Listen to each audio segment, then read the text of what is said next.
Hello, everyone. Good evening. It's Wednesday night and it's just after 7 o'clock. And this is Keto Confab. We're a weekly meeting on Wednesday nights, 7 p.m. Central Time, for individuals who are following the teachings of Dr. Annette Bosworth and other people, and want to live a keto lifestyle. I'm Elizabeth Hanson, and I host this with my husband, Scott, who's looking away. There he is. Um, he's on a new computer out in the living room, so that's why the background's different. And you can actually see him because his other computer, the camera doesn't work on. And then Julie, who isn't on camera, she's also a co-host, but a lot of times her schedule doesn't allow her to be with us. And tonight I see we have somebody new named Anne. So Anne, if could you just introduce yourself, tell us where you are, how long you've been doing keto? We don't hear you, Anne. You're not muted, but we don't know why we don't hear you. Is that better? Yeah, there we go. Now we can hear you. Okay. My speaker or my thing evidently isn't working the first time I've used it. My name is Ann Dahl, and I come from Washington State out of Spokane. Okay. And I have been following Dr. Boz's continuum since March 3rd, about a month ago. So I'm really new. Okay. I signed up for her course and I just started that.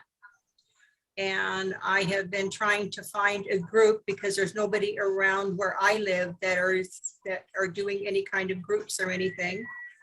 So I seen this advertised on the neurons. And so anyhow, decided that I would try to get into it to just learn a little bit because I'm new, I don't know everything, and I'm just trying to learn. Okay, well, welcome, Anne. We welcome you. It doesn't matter that you're new. Many of us have been doing keto for years. Others of us have been months. Some of us were working keto with other practitioners, doctors, naturopaths, and then we switched over to Dr. Boz. And so you'll hear about our stories. And I record these meetings and put them on my YouTube channel. And Julie, can you mute yourself? Yeah, she needs to mute. Yeah, I'll mute her. There she is. I can send you a link to the YouTube channel and you can go back and watch old videos of us. We started this, was it October, I believe, last year. And so we've had some amusing, interesting, and educational times and lots of stories. And so you can go back and watch those, and those would be helpful. And so anyway, all right. So I personally have a victory this week, woot woot, a non-scale victory. And that is, I have just completed my first 36-hour fast in like 10 months. I haven't fasted for like 10 months. And I just completed my first one today. And I'm proud of myself, and it wasn't that hard to do. And I wasn't sure I was going to do a fast, but I ate a bunch of egg salad. I had just a ton of egg salad because I just love egg salad. And when it got to supper time last night, I was not at all hungry because I had had this ton of egg salad. And then it was past supper time, and then I started feeling hungry, and I'm like, what does Dr. Boz say when you start feeling hungry and it's late at night?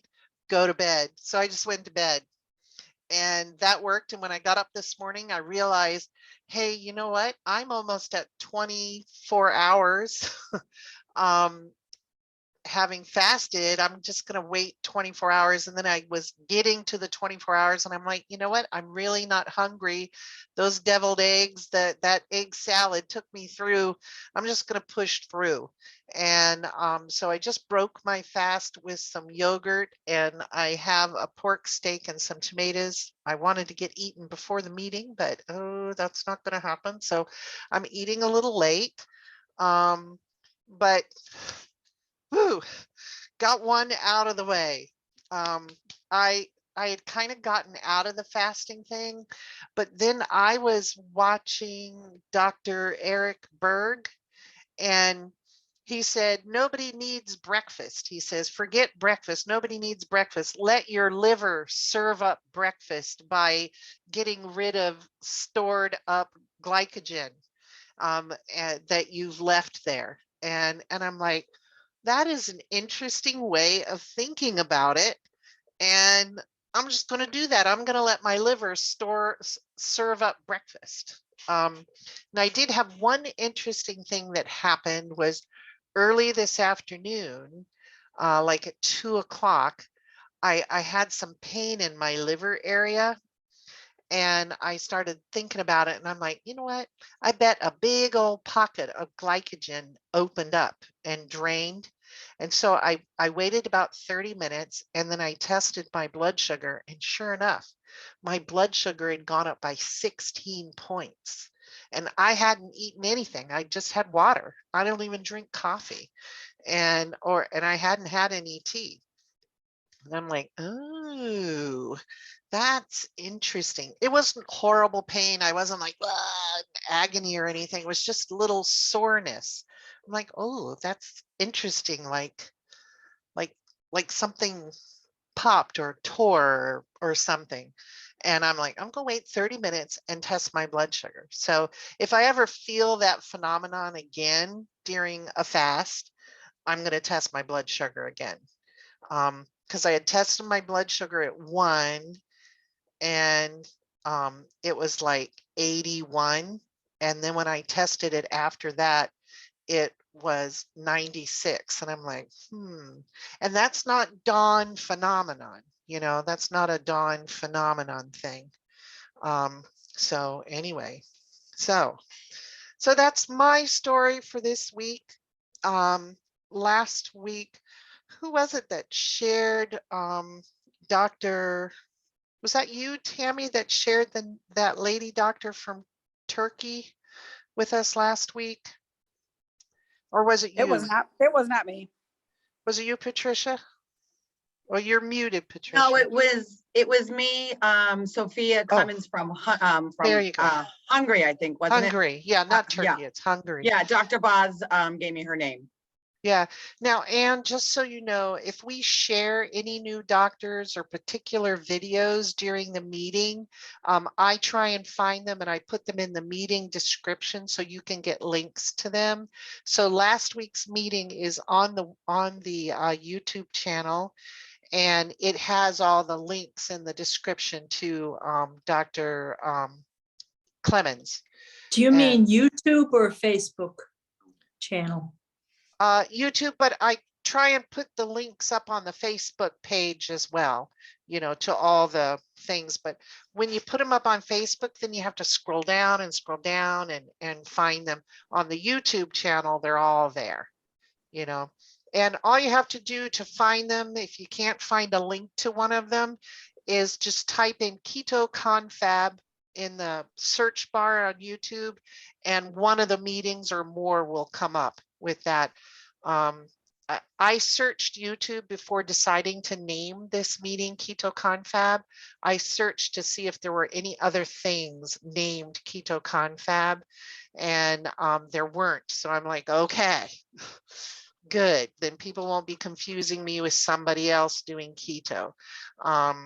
So anyway, welcome, Melody. I see you're here. And Wilma's here.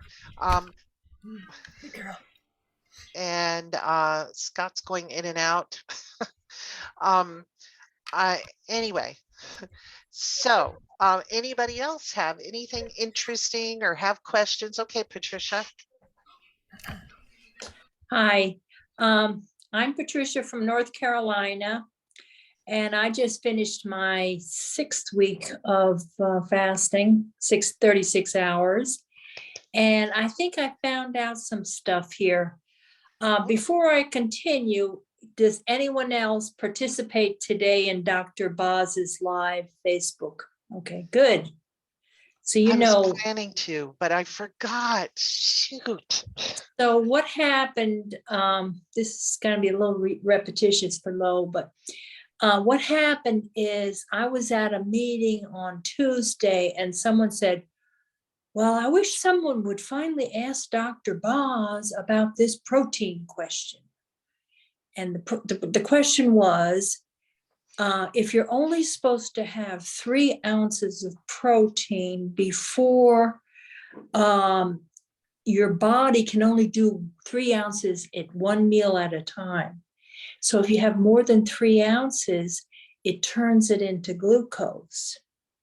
So the discussion was, well, what if you're doing OMAD and you're trying to get all your calories in 1 meal? You're going to go way over the 3 ounces on your protein and you're going to create glucose.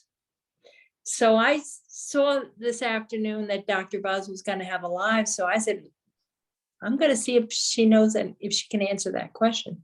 So I put that question out, and luckily I was the first one up. Ooh. She picked me first. You know, she was doing her little introductions about how everything's going in Tampa. And she said, if you have any questions, and I said, okay, I'm going to type it in, and I did. And she said, I'm not going to answer that. Oh. She said, I want you to follow my continuum.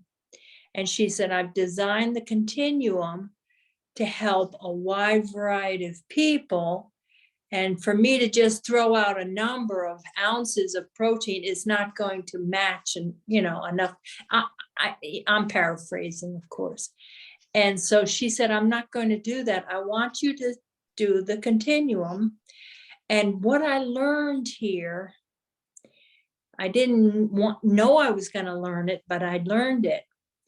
She said, now what happens is people get to level 5, where they're 2 meals a day and they've cut out the cream in their coffee. And she said, I just want you to have 2 meals. And she did it like this with the 2 hands. She said, I want you to have 1 meal earlier and 1 meal late. And then I don't want anything in between. And that's my problem. I've been, I said, I have an 8-hour window here. I'm just going to get as much as I can in. It's all going to be keto, but I'm going to get as much as I can. And that's when I realized that's my problem. I've been overeating. It's not the fact that I've had too much protein throughout the day. It's the fact that I've had too many. I've had more than 2 meals in that 8 hours. So that's going to be my new goal, is really just 2 meals. Mm-hmm. Yeah, I think, I've been doing keto a 1.5 years now. And I think when I started and I saw those eating windows, I'm like, oh, so I can just start nibbling and just nibble my way through the window, Yeah. And, of course, then you whittle down your window and everything. Yeah, that's. I've been sort of kidding myself about that. Although it's all keto and everything it's still under 20 carbs. There was way too much, sausage Mm-hmm. and ribeyes and bacon, pork belly, stuff like that. I'm going to ask Julie something. Julie, can you come on right now? Are you able to talk? What's that question? Yeah, I'm here. Julie, there was one time when years ago when you were doing, I think, Herbalife, and they were talking about how much protein the body could actually process every hour or whatever. Do you remember what that number was? I think you've got me mixed up with a different Julie. Oh, I'm sorry. I thought you were That's Julie okay. Tosted. So you're new to our No, meeting then. I am. Oh, well, Julie, please take this opportunity to introduce yourself to the group. Tell us where you live and how long you've been keto and etc. So I live in Riverside, California, and I'm almost to 4 years. Been Oh, doing Dr. Boz's things for a couple of years, but not perfectly, because just like you guys were talking about a few minutes ago, I have a snacking problem. And oh. so I have to really have to pay attention to that, or else I end up with way too many calories and way out of my macros. Mhm, So mhm. but yeah, but I just did a fast this last weekend where I had to turn off my phone while I was at work and during my sleep, not the night that I had to work, it was going off. It was my alarm and it was going off all night long because my blood sugars were dropping into the 50s and once even 48 all night long. And every time it would Oh, drop, it would yell at me. I felt fine. But mhm. in the end, towards the end of it, my ketones were 6.1 and my blood sugar, I think, was 56. I think the lowest Dr. Boz ratio I saw was like 8 or 10 or something like that. It was really Wow. low. Yeah. I mean it and it lasts for a day and then, gradually my glucose levels go up. I mean, today I woke up and they were in the low 100s. It happens. But yeah, it's been interesting. Just I've got a continuous glucose monitor, so it's really interesting right now to see how things affect me, and it's kind of waking me up to a few things, including the snacking part, because I also have to track everything that I put in my mouth and when I eat and all that stuff. So I've been paying attention, and since I really hate putting all that stuff in, I find that I'm not doing as much snacking because I don't enjoy documenting that I ate something. Yeah. But I think that's something that's really important. Like she said, it's like the protein thing is going to vary from person to person. But I think the important thing is to realize that our eating window, like it doesn't mean that we eat the entire 4 hours or 6 hours or 8 hours. We eat 1 or 2 meals in that time. If there's 2 meals, I would say 1 at the beginning of the 8 hours and 1 at the end of the 8 hours, but definitely nothing in between. And I think that's one thing that she really pushes is, make sure you're not snacking. I think that's really important. And that's Mhm. one thing that I've been really focusing on lately. Yeah, I remember her saying not even chewing on gum, sugar-free gum Yeah, or none of it. anything at Yeah, all. I haven't chewed gum. Yeah, just staying away from all of that stuff. So Yeah, and I unfortunately am a person that, I want crunch, I want something in my hand, I want to, but I have to totally none of that stuff can be around. Now, my husband Scott, who's on here, he's 6'3" and weighs 165 pounds. So he munches on yeah. nuts most of Oh, the day. see, and And if I have nuts around me, that's something I have to really watch. And I always have nuts, and especially macadamias. I have to keep them out of my house because, it's like Dave in the book. He mhm, started grabbing handfuls of macadamias, and pretty soon, he's had the whole bag inside of a couple of days. It should have lasted him a month or 2 or 3. mhm, And I agree with the crunch. I think everybody enjoys that texture. And so, you just have to make sure you're doing things in your eating window. And also I listened, I can't remember which doctor it was, maybe Dr. Siwas, but he was talking about how nuts are really not helpful on a ketogenic diet because well, some of them have like little micro mold in them and things like that, and also that they're high density, they're high fat, they do have some carbs to them, and so you have to be really careful with those, and mhm. not, you're like, you have to be really strict about how many you eat. and not eat a lot of them. If you want a couple of them, make sure you measure it out, make sure that you're really thinking about it, plugging it into your calculator and making sure that it's not something that's going to throw you out.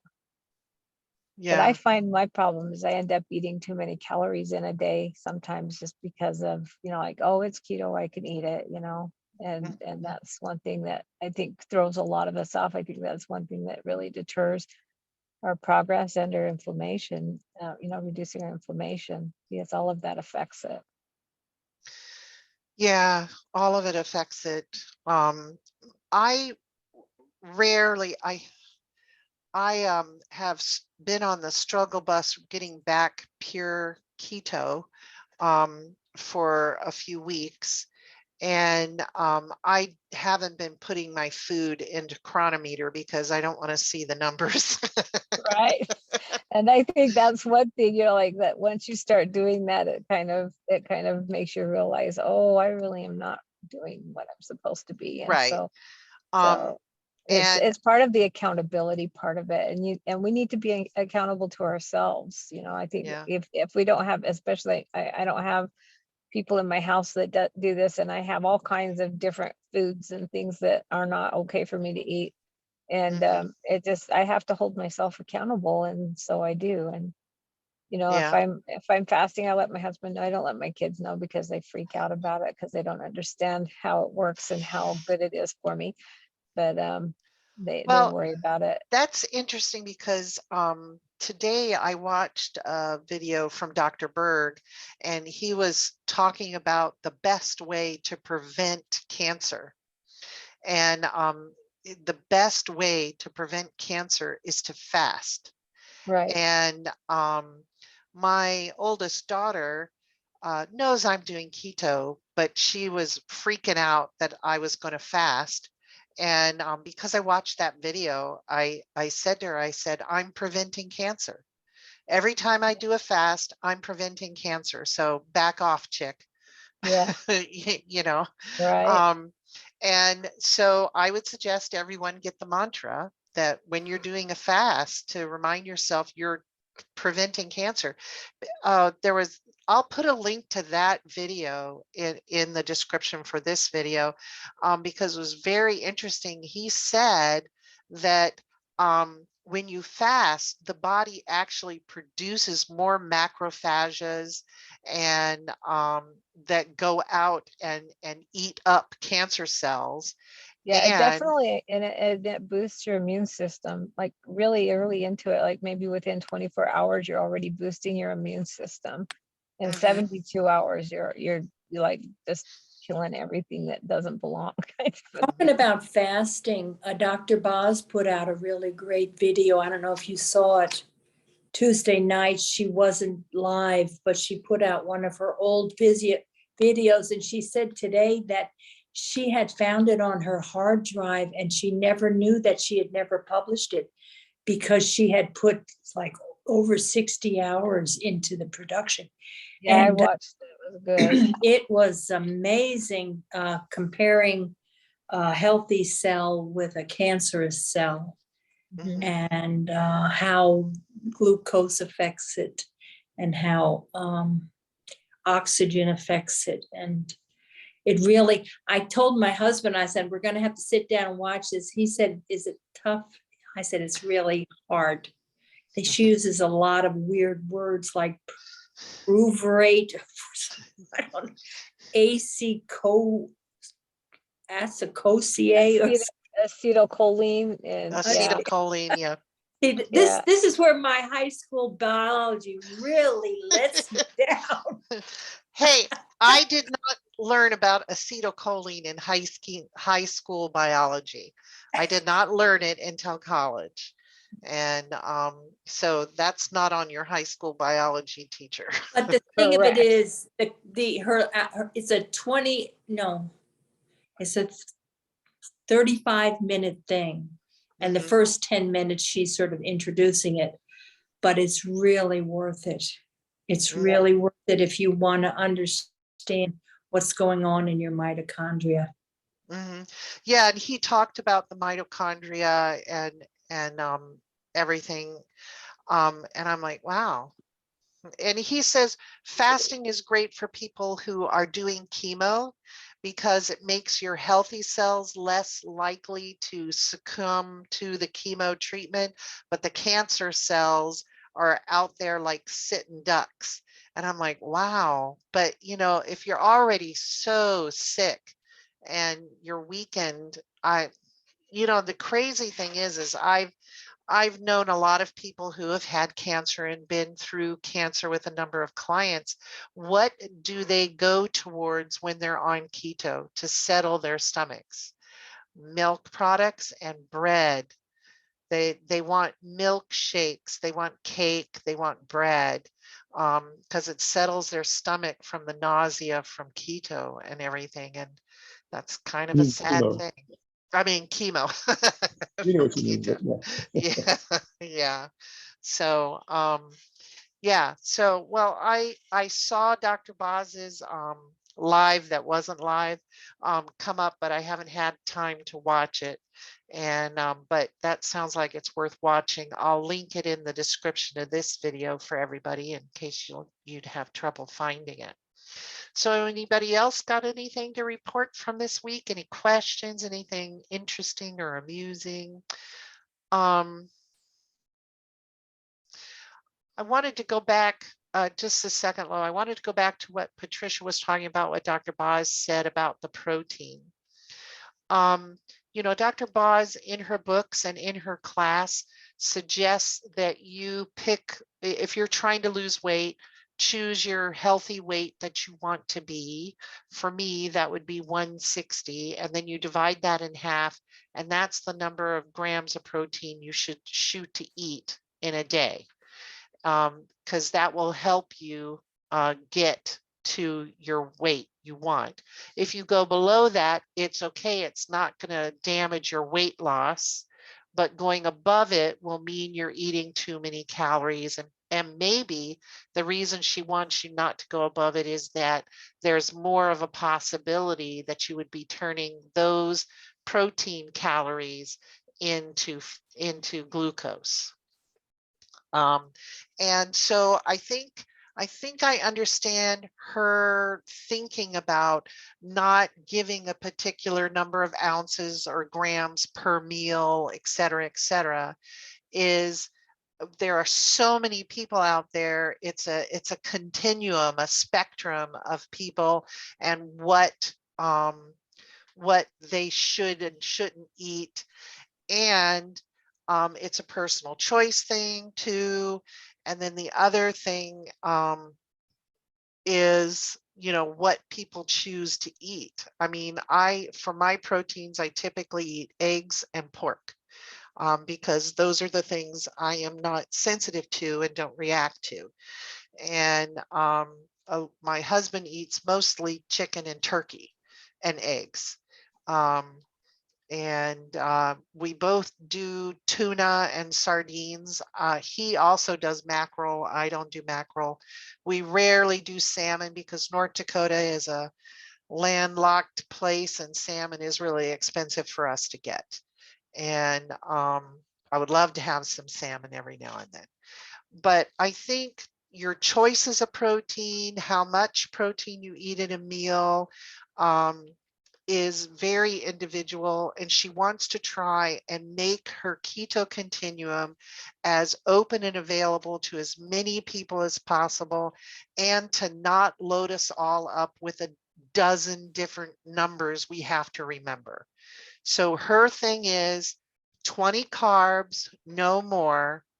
And then if you're trying to lose weight, take the ideal weight you want to get to, divide that by 2, and that's the grams of protein you should eat in a day. Now, the other thing is that would be 80 grams for me in a day. I don't ever eat 80 grams of protein in one sitting, ever. I mean, even my 6 eggs did not have 80 grams of protein. You know, yesterday, before I started my fast. And I would never eat 80 grams of protein at one meal. And I doubt there would be very many people who would. And so, the other Julie that I thought this Julie from California was, she used to work in Herbalife, and they have all sorts of protein shakes and everything. And she told me once, if I remember it correctly, that the human body can't process more than 35 grams of protein at a sitting within an hour. And that all that other protein is wasted. It's just, it goes, she said, goes to fat. But I think what she was meaning, it wasn't an actual fat, it goes to make you fat, was what I think she was meaning. And that's why I wanted to pick her brain, but she's not with us tonight. And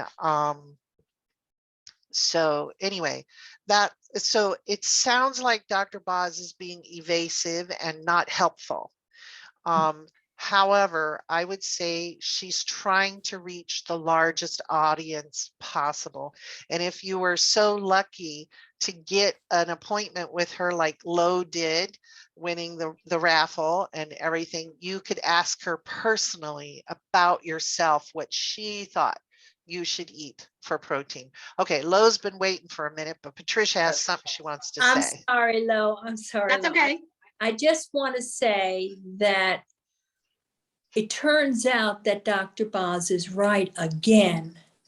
Ooh. That She's always my right. real issue was not how many protein grams. My real issue was that I was eating more than 2 meals a day. And I think that's what she, in her wisdom, is doing, is she's saying, guys, don't start picking around at all these questions and comparing yourself with this one or that one. Stay on the continuum. And she said, you're in the best. So I don't want to emphasize the fact that she evaded the question. I think that she was very gently trying to signal to people like me, like, hey, maybe you've got another problem besides the one you're talking about, which turned out to be true. Sorry, Lo. That's okay. Okay, go ahead, Lo. Patricia, did I make this up, or did she mention Dr. Sean Baker? Like, because everyone else is in the continuum in a different place, but she said, if you are healthy and you're at your ideal weight, somebody like Dr. Baker, I mean, you see the steaks he's eating. I mean, that's a large chunk of protein. And she was like, obviously his amount of protein is going to be very different for someone who needs to lose 100 pounds. Right. So, so she did kind of say, if you're at a healthy weight and you're healthy in your metabolism, then your protein could be more, right? Did I get that right, Patricia? Oh, you're muted again, Patricia. Don't compare yourself with other people like Sean Right. Baker. Yeah. You know, stick to the basics here, which Right. I think is very wise. Yes, Mhm. for sure. Yeah. So the anything, what was the other thing we were talking about? We talked about the protein, and there was one other thing I was gonna. Snacking. I can't think of it. I can't think of it right. Cancer. Yeah. Oh, about the cancer video. Holy mackerel, that hurt my head. It was a lot of information, and I was just, I kind of tuned out because it was so, I felt like I was back in school and my head hurt. I definitely want to go back and watch it again because it's so informative, and her animations were awesome. She's so good at that. And knowing today, hearing how much work she put into that. But it's definitely one I need to watch again for sure. I watched the whole thing, but at some point I tuned out a little, like, did I start playing solitaire or something? I'm like, wait a minute, this is too much for my brain. So that was the other thing. But it was amazing. And it's, you know, because I think we all know someone who's had cancer, you know, if not ourselves. And it's just so informative with what she's teaching. So so my thing, and I think, isn't Wilma the fasting queen? Is it Yes, Wilma? I believe Wilma is our Yes. fasting queen. Yes. Yes. So today I finished my second 72-hour. Oh, go you. Yes. Very yeah. good. Yeah. Wilma's my inspiration, because didn't she finish the 8 weeks, or she's close to the 8? Yes. Good job, Yeah, I Wilma. think so. So I'm Yeah. like, all right. So, and I have to say, even at 72, and I didn't want to go over, I really wasn't hungry. So I started with bone broth. I heated up some bone broth, and after my first one last week, oh, my first meal it just went right through me. So then I read about it, and of course, so I did a couple sips of the bone broth, and I waited 20 minutes, and all was good. So then I actually did have king salmon today for dinner. So Oh. I still can't do the sardines yet. I did it once, and I'm so that will be next fast. My goal would be to eat a can of sardines, but to break my fast. But I have to say it felt really good. And it's the first time I had ketones over, they were at 3. They've always been 1 or in the 2s. And so it was my first time reaching a 3. So that was huge. So I put it on my calendar 1 through 8 weeks of this. So I'm hoping to get through all 8. And then I did type a question. Luckily, Patricia's was Dr. Bob's answer today. But Wilma, you might know this, or anybody else. After the 8 weeks, do you give your body a break, or like if you're enjoying it, do you stay with it, or is it detrimental to do more than 72 for 8 weeks? Does anybody know that? I kept going. I did my 9th one this week. I finished it up today. Good for you. Good. Go, Wilma. Yeah. So I was like, is that important to like stop and give your body a break, or is it just keep going if it feels good? Well, I've still got a couple of pounds to lose, so I'm still trying to get those off. Oh, I'll be going for another year then, because I got a lot to lose. Well, while her mother was recovering from cancer, Dr. Boz did it 72 hours for probably 2 years, I think. Oh, okay. Every week. Yeah. Every week starting on Sunday afternoon. Well, it's crazy because I'm OMAD. So I'm literally eating 4 times a week, and that's it. And I'm like, my groceries have gone way down. It's like, I'm like, all right, grocery shopping was 1 bag as opposed to 2 bags, and it's costing me a lot less. And I truly am not hungry. So, and I think it is because of the extra fat. And while I'm at work, I'm sucking my salt, and so far so good. So I don't know if the rest of the weeks will go that way or not, but Wilma was my inspiration. Can you get lobster at a discount? You're in New Hampshire. Can you get lobster? Yeah, I haven't looked lately what the price is, because I know that there is some carbs in lobster, and I really wanted to try to do no carbs. But last I looked, I'm thinking it's around $12 a pound. I love lobster. Yeah, I do too. And I used to just love it with lemon, but now I'm like, now I have to eat it with butter. Like, really? Because like you could have butter, so this summer I'll definitely get a lobster. I actually have never tasted lobster, and it's good. Living in landlocked North Dakota, Yep. I don't know what good lobster I'd get to even try it. So Melody put a question about protein in the chat, and that is, if like I'm supposed to eat 80 grams of protein a day to get to my 160, and I'll split it up between 2 meals. If I go below that, if I'm only at 40 for one day or only at 60 for one day, does that damage your muscle? I'm going to say no. And here's why. Why are we eating the protein? We are eating the protein to give the body, consistently, you mean every single day? Yeah, of course. If we're not giving our body the materials that it needs to be healthy, there's going to be damage. But if, 1 day out of 7, I don't meet my protein quota, then I don't think that's going to damage the muscles. And the whole reason is what does the body do with the protein that we eat? Well, there's 9 basic things that the body does with protein. One of them is produce hormones. Another of them is produce enzymes. Another is to produce amino acids. Another is to produce mitochondria and ATP. And another is to manage the pH of the body. Proteins help manage whether we're acidic or basic.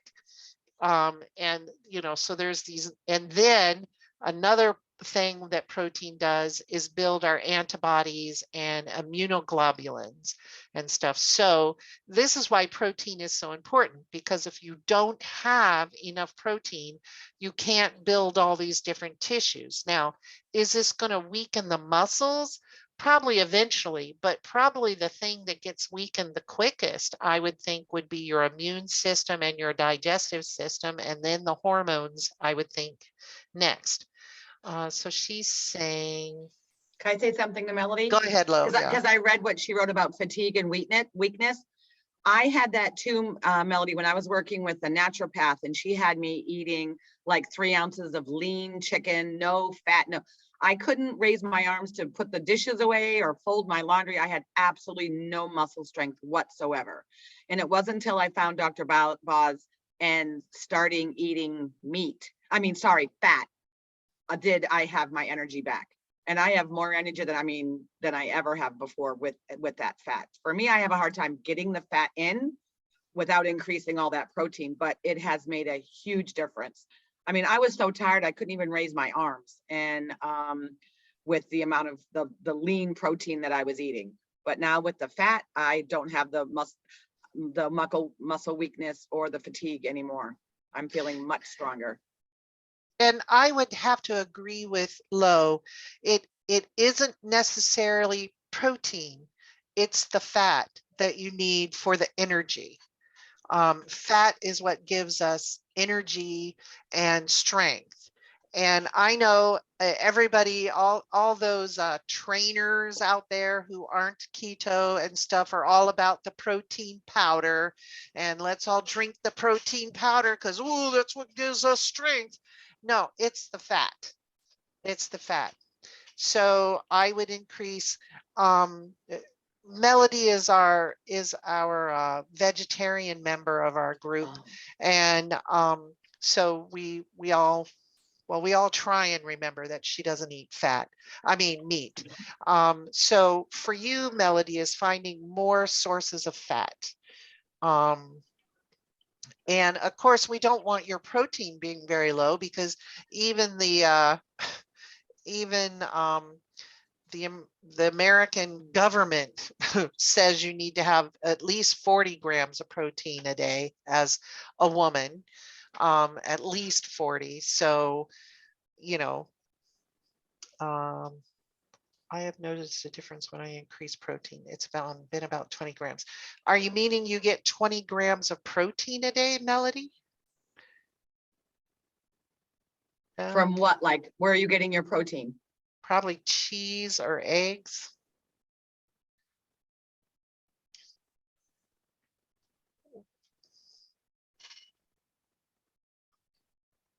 Paneer. Is the paneer the pea protein that you found? That's cheese. Oh, paneer is a cheese? I think so. Okay. Okay. Oh, it's an Indian cheese. Okay. Well, are you totally off eggs, Melody?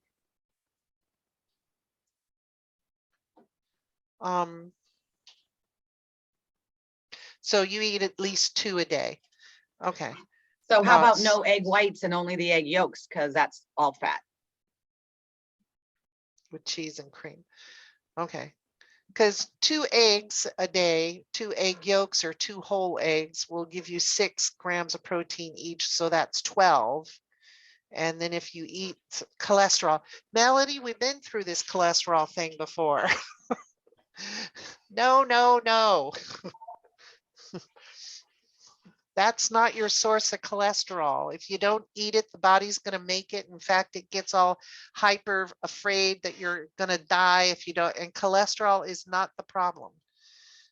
It's not the problem with heart disease and stuff. There are plenty of videos. Okay. All right. So 2, that's fine. 2 a day, that's good. That's 12. But you need to try and at least get that up to 40 a day.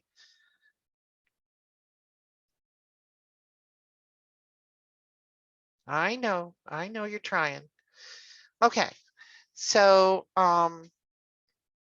All right. Anybody have anything else they want to talk about? Any other questions? Well, I don't want to preempt anyone else if someone else wanted to say. How about you, Renee? Did you want to say anything?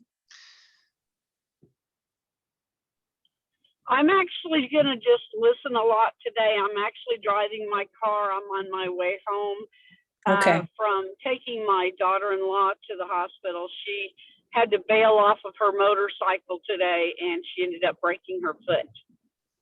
Ah, Ow. sorry. So sorry about that. Yeah. So I'm here in a lurking capacity today and just listening. Oh, she's a creeper today. I mean, a lurker. I want to give a positive word of affirmation here to Sweet Miss Melody. Honey, I can tell you I eat 3 eggs every day. And I also eat 4 to 6 slices of bacon. So I don't want you freaking out about your cholesterol, sweetheart, because I get my cholesterol checked all the time. And I don't want you to worry, honey, okay? Because I know that's a scary thing. Especially if you've been told that a lot. And so I just want to give you a positive word on that, and know that you can hear from someone who's eaten quite a bit, and because I don't want you to be afraid to add things in that are going to help you. Okay, so blessing to you, because I know you've got a whole different struggle to walk through than the rest of us who are a meat eater, because it is a little more challenging as a vegetarian. But I have faith you're going to get this all sorted out. Mm-hmm. So I'm going to be quiet now and just listen.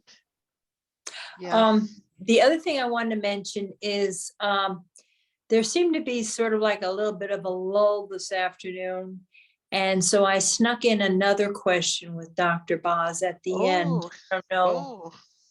And this might sound crazy to some of you, but when I had my colonoscopy, which unfortunately I have to do every few years, I said to the doctor, I said, now, doctor, did this ruin my microbiome?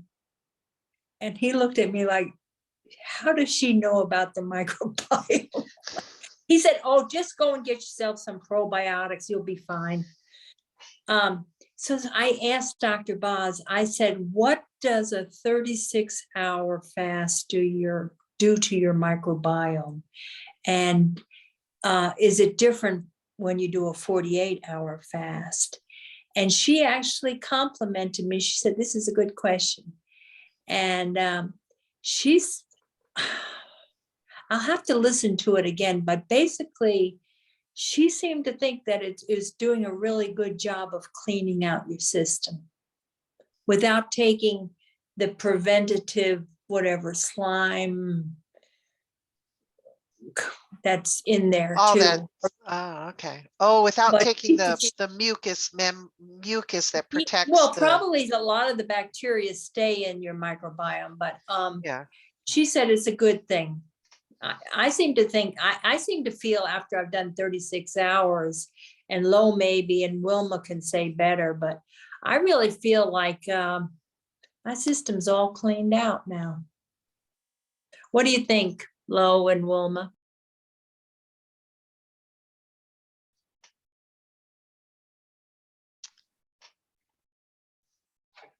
Wilma, you go. Well, yeah, you do clean your system out when you don't eat for 3 days. But this is probably the first time when I refed that I didn't have any problems. So I must be getting my system built back up now. And when I ended this time, my blood glucose was 51 and the ketones were 2.6. So I had a Dr. Boz of 19.26. But 9 weeks of 72-hour fast must be what I needed to get my system working. But you don't have any kind of cramps or anything like that, do you? No, I've never had cramps. Yeah, that's what I'm thinking, that you're getting all the good good bacteria working even better. On my first one, oh, sorry, go on, Wilma. No, go ahead, Lo, go ahead. On my first one last week, I ate, and then I went to work, and I teach dog agility to people and their dogs. And I'm in the middle of this huge arena. And I'm like, sorry guys, I gotta go. I mean, I had a run or I was gonna have an accident. I'm like, all right, do not eat before that class and wait until, you know, so I waited later till the end of today. I set my time from Sunday till I was be able to do it today. And then I don't have to be at work tomorrow until 2. So I feel like I'm safe. So it was, I'm like, oh, this is not going to be pretty. But hopefully with Wilma, it took her 8-9 weeks. I'm hoping that that doesn't happen to me either, and that my system won't show any signs of, you know, I'm a mess. Yeah, several of the doctors that talked about fasting talked about serial fasting, where you choose, you know, like from Sunday until Tuesday to do 36, 48, 72-hour fast every week. And it's a regular thing. And they, almost all of them have mentioned how this helps reset people's hormones that are totally wackadoodle, or people who have autoimmune disorders, because it lets the body clear out junk. And I had not even thought about it, but today, near the end of my 36 hours, I had a clear out, and I'm like, whoa, that's interesting. You know, because normally, you know, my schedule for elimination has been different since I got onto keto, and it was not scheduled at that time. And so it was an unscheduled clear out, you know. But so I'm going to attempt, fingers crossed, to do a 36 each week, because I obviously have autoimmune issues, being sensitive to all sorts of foods and things. I have autoimmune issues, and I would like to reset them. And of course, I have more weight to lose, another 80 pounds to go. And, you know, I have a thyroid that's off. I'd like to get that to reset. And you know, all of the doctors, Dr. Siwa, Dr. Berg, Dr. Bergman, Dr. Bork, I mean, all of the ones I've listened to, and even Dr. Jamini, the Indian cardiologist guy. Jamnades. All of them mention being able to reset your hormones, reset your autoimmune system, and, you know, get everything working better by serial fasting. And so I'm going to try it. And because, you know, this, at least for me, my journey is about becoming healthy. It's not just about losing weight to fit into that gorgeous gown or pair of pants you want to wear, or some bikini that I've never owned, you know. And, you know, it's not about that.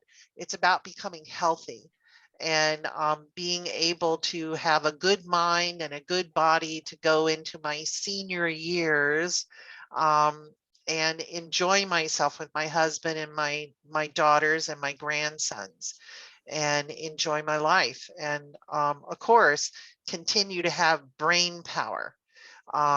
Because what I do, I have to have good memory and brain power. And eating keto helps that. And my mother had Alzheimer's. I don't wish to get Alzheimer's. And, you know, so that's why I'm doing this, is why I've gone keto to begin with. And I've had a lot of great things happen because of keto. And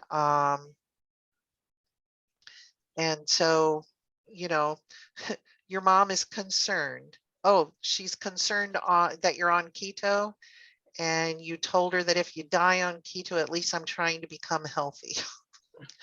Oh, have you shared with your mom some videos about how beneficial keto can be? Melody? I mean, I have a daughter that's concerned. Oh, she doesn't understand computer stuff. Oh. Would she read a book if you sent her a book? It is very hard when we have people in our lives that we love them and they love us that get kind of freaked out, you know, because we're doing this keto thing and they've heard all sorts of negative stuff about it. So Could I tell you guys something? Sure. And I've hesitated to share it because it's somebody else in another group. Mm-hmm. But I'm realizing probably none of you people ever go to a Tuesday morning group or. So there's a woman named Carol and her husband Pat, and he's retired Navy in San Diego. And he had an aneurysm 15 years ago and he had stents put in, but he's never had another thing. And the two of them have been doing keto for years now, a couple of years. And he fainted. I guess Wilma will know this story. But anyway, he fainted back in November. And he's very active. He not only drives cars and trucks, he has a boat and he likes to go out fishing. They took away his driver's license and his fishing boat license. So for the last 6 months, they've been running all kinds of tests and they can't find anything wrong. They even put a heart monitor on him for 30 days. They couldn't find anything wrong.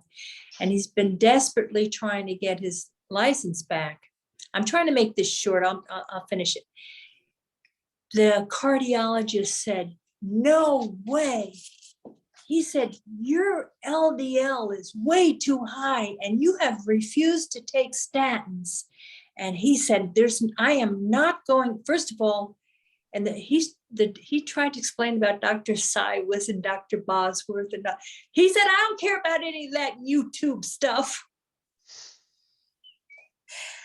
The poor guy, he's desperate to get his driver's license back, you know? Mm-hmm. So, and his wife, Carol's popping mad at that cardiologist. And they realize that if they don't comply with what this cardiologist tells them to do, he's not going to get his license. And even if he were to find another cardiologist, it would take more than 6 months to get that other decision overridden and everything. So they're basically going to have to follow the doctor's orders because the doctor doesn't understand keto. And he thinks that the guy's problem from 15 years ago means that he has a statin problem. That's his real problem. He doesn't have enough statins. So anyway, the reason I bring it up is because I think that we all need to understand that in the real world, there's doctors out there that don't agree with Dr. Boz and don't agree with the other doctors. And we're going to have to get ready if we have an issue like this guy, Pat, either to just swallow whatever they tell us to do, or we're going to have to already be with another doctor or something. I'm just letting you guys know that I didn't think you guys would hear about the story unless I told you. So I really shouldn't be telling other people's stories, but I made an exception. Well, thank you. I actually appreciate hearing it because there are 2 doctors that I deal with, and one of them is very pro keto because she's known me for a very long time. She's known me as a 360-pound person who was very unhealthy. And then I showed up at her office a year later, 100 pounds less. And, all of my lab numbers went beautiful from where they were borderline liver disease, kidney disease, diabetes, everything was borderline, really about to crash. And she was just so amazed at the change in me and the improvements in my blood work and my weight and my blood pressure and everything. that she was very happy and wanted to know how I did it. I wouldn't tell her. She's, my God, you've lost so much weight. What did you do? And I'm like, I'm not telling. And she's like, why? I said, because you won't want to hear about it. You won't think it's important. You won't understand it. And you'll tell me it's dangerous. And she said, no, I won't. And I'm like, yes, you will. And she says, well, let's get your blood work done. And then when the blood work was done, she's like, come on. And I'm like, okay, you seriously want to know? Because she is overweight. Her liver enzymes are nearly as bad as mine. And her kidney, she's not at peak kidney function, but she's not in kidney disease. And she's borderline diabetic, and she takes 4 different blood pressure pills and a statin. Okay. And she's my age. And so she badgered me for quite a while, and then I pulled out Dr. Boz's book. I said, read this book. I said, I'm going to say no more. You read the book. And I said, this is what has helped me. This is what changed me. This is what inspired me to take control of my health. And she's like, well, your cholesterol is still a little high. And I'm like, and what would you suggest for that? And she says a statin. And I'm like, thank you, but no. And she was good. But then the next doctor I went to after I had COVID, this other doctor wasn't available. So I had to go to this other chick. Oh, she's flipping out about everything, because when I was in the hospital with COVID, I got there because I had had 8 days of diarrhea.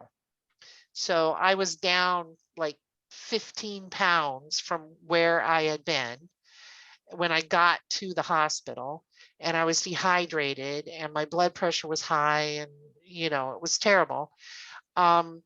And so then she's preaching to me, because when I showed up back in the office, I had gained 20 pounds from what I had been in the hospital.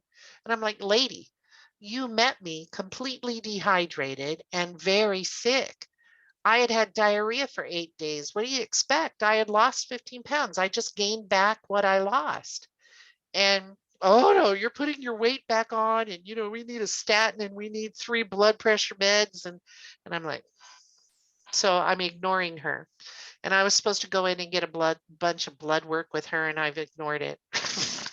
Because we have to take control of what we're doing. We have to be sensible, and I think it's sensible to eat food rather than take drugs, because we're all individuals. And if every single one of us, we got 9 people here on the meeting, right? If every single one of us took the exact same drug at the exact same dosage, at the exact same time, every single day for a month, we would all experience different things with it. We would not all experience the same thing. I would be the one with anaphylaxis and hives and stuff, because that's how I react to medications. I react to a lot of medications with anaphylaxis and hives. Other people would have diarrhea, and other people would have the body aches and pains that statins give. And some people, it would bring their cholesterol down. Other people, their cholesterol wouldn't change. And then other people would have migraine headaches or dizziness or nausea and vomiting. Drugs are not perfect. And certain foods make me sick. Like my husband eats chicken. I can't eat chicken. I get sick from chicken. I think we're all safer dealing with natural foods than with all sorts of drugs. I just told the story so that people would be aware that it's real out there for some people. Hey, doctors can be very threatening. They can threaten, okay, so I used to be a midwife and do a lot of births and work with a lot of pregnant women, right?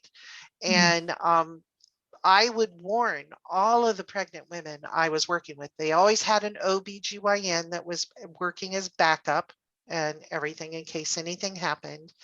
And, I would warn them. If they start to tell you that, oh, you can't have this baby at home, because most of the births I did were at home. you can't have this baby at home. It's too dangerous. Your baby's going to die. I would all warn them all. Doctors like to warn you that the baby's going to die if you do this or you don't do that, such as if you don't get 3 ultrasounds in the first 20 weeks, the baby's going to die or going to have a deformed head or whatever.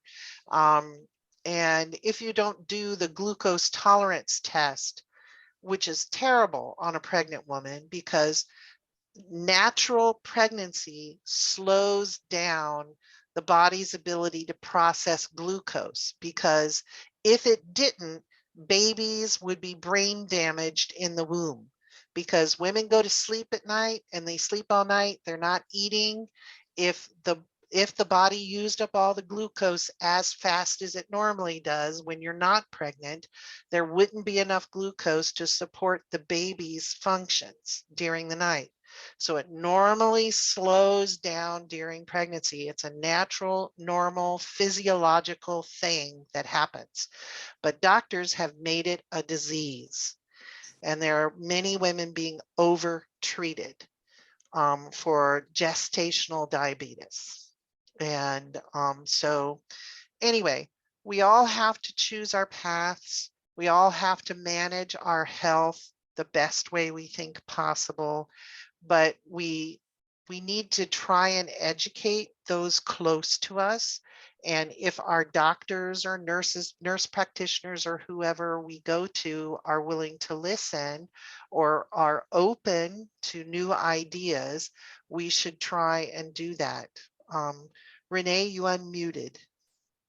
Yes, thank you. I didn't want to speak while you were. Yeah. One of the things a lot of people are unaware of is that you have a medical right to refuse a medication, to refuse a procedure, to refuse a medical test without retribution. So anytime a doctor says, well, if you don't do this, then I'm not going to blah, blah, blah, whatever they're going to refuse to do for you. Now, and again, it might be different in some of the laws may be different from state to state, but the last time I checked, they cannot refuse, for instance, to slices because someone won't go on a statin or won't do this and that and the other, because that's a threat. It's, in other words, they're trying to coerce you to take a medication, and that's against the law. So if you have a legal right to refuse a medication, all they have to do to cover their butt is they have to put in the file that you refused it. It's called against medical advice. They have to put in AMA, against medical advice, that you refuse to take a drug or take a test or whatever else that you're refusing that they recommend. That's all they have to do, is put that in your file. From that point forward, they are medically malpractice insurance covered. If they threaten to withhold something or do something else, in other words, not do something, if they threaten you in some fashion, like this doctor has done with this other person, that is actually called coercive medication or coercive compliance, and is against the law. I mean, the last time I checked it was. So, I mean, unless something's really changed, that's the way it was the last time I had checked. Then, like I said, that's called coercive compulsion. Mm-hmm. Yeah, my medical notes also say patient refused this and patient refused that.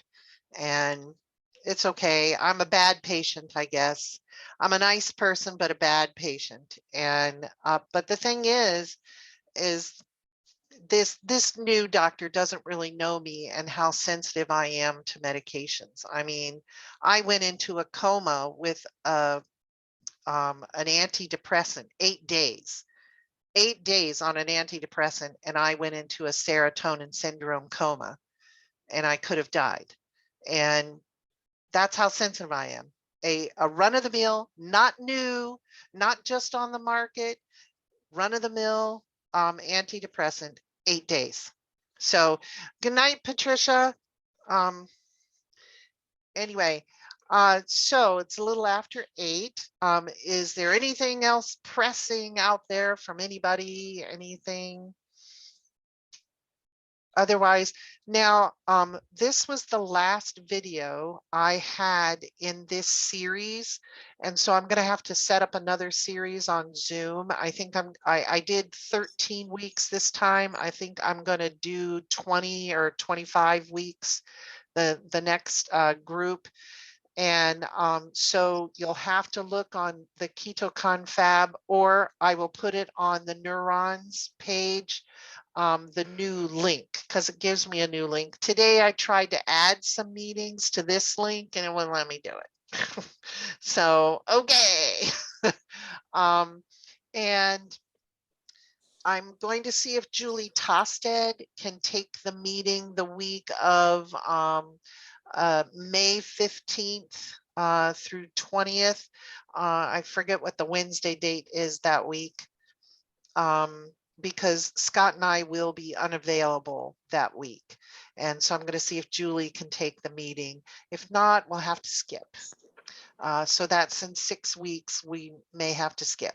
But otherwise, all right, my Keto Confab friends, go and have a good week. Those of you who want to fast, good luck with that, because I'm going to try it again next week. And I'm going to try and work on getting my immune system better and my hormones better and everything, and go out there and eat the fat, fast if you want to, and everything. Tammy? Well, I was just going to say something if you happen to mention it. I have a coworker, and I got a new job in November. So she's a new coworker, and we talk about keto all the time because there's another lady in there that does keto too. And anyway, she started keto last week, and she does have quite a bit of weight to lose. And she was really excited that the first week she lost 14 pounds. And, you know, of course, I told her that wasn't going to be the case all the time, just the first week one. And she understood that. And so she's really excited and she's really motivated. And she was excited today with a non-scale victory of wearing a 2X shirt that was not tight. And so she is really motivated. And I've given her, I actually have 2 different programs of keto, and I've given her the links. And I don't know if she's watched any of the videos, but, you know, I gave her Dr. Boz's stuff, and I don't know what she's listened to and watched, but I gave her 2 actually, because I have 2 different programs I purchased. So anyway, that's my coaching experience I've been working on with her. Her name is Jackie, and I told her that she needed to take her measurements, because sometimes you have non-scale victories where your measurements are going. She did not want to take her measurements because she did not want to know what they were. So she okayed for me to take her measurements, but not tell her what they were. And we'll do them maybe every month. And I can't tell her what the measurements are, but I can tell her how much she lost. Okay. Well, you know, to be honest, when you're out of the regular, you know, size 6, when you're size 16 and above, those numbers get kind of scary. So, you know, I can certainly understand that. But yeah, well, very good. Go, Jackie. And good for you, Tammy, reaching out to help someone else, helps you stay, you know, keto. I think Melody's saying her pants keep falling down now. Yeah, it's time to invest in some good safety pins. And because my pants fell down in public once. And then I invested in more safety pins. And so, okay. All right. Well, I'm going to stop the recording. Well, one last thing. It's not keto related, but if everyone, whatever your vibe is, whether it's to pray or send positive, whatever, send them my way financially. I've had a lot of cancellations at my clinic lately. So just keep positive financial vibes blasting my way, guys, please. So thank you. Bye. All right. Okay, everyone. I'm going to turn off the recording. Oh, no, wrong one. Always pick the wrong button.